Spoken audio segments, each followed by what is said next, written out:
I've got on my lap here a stamp book that was a combination of my dad's stamp books growing up and my effort of continuing on with his hobby, because when I looked at his stamp books, they were filled with very, very old stamps from all over the world.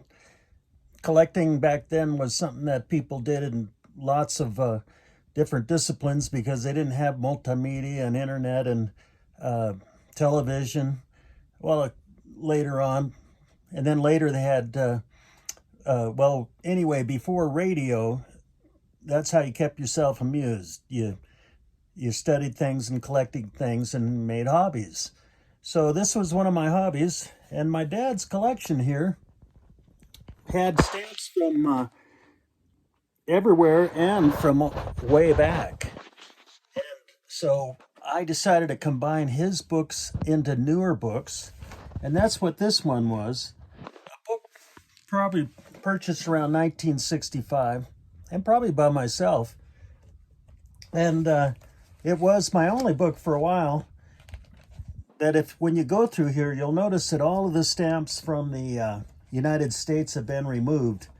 And you can tell that there were stamps in here as old as, it looks like 1908.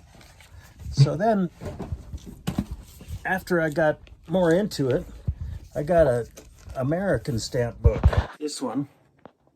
And I got my dad's stuff going on. For some reason, I have this stamp book.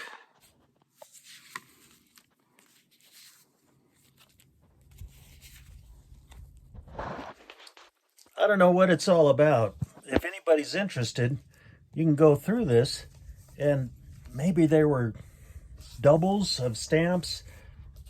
I don't know. In the 60s, stamp collecting started going out of style. In the 70s was just a rare specialty. By the 80s, nobody was doing it, and stamp books weren't worth anything except to the most peculiar collector. But anyway, here's a stamp here. First issued stamp ever, and I'm sure it's just a copy. At one point, I was writing in values at the time and wondering if I had a lot of money sitting here, and it turned out they weren't really worth that much. I had a few, but nothing substantial. Anyway, it was one of many different hobbies that I had that my dad shared, or we shared together. My dad and I did a lot of stuff and shared a lot of common interest. I had the advantage of being the youngest son. So my older brother and sister were disciplined very harshly, as was I, but I got to watch that happen to them first. So when I got my turn at harsh discipline, I didn't really hold it against them. So I was able to embrace my dad in a way that my brother and sister weren't. Anyway, hope somebody down the line enjoys stamp collecting.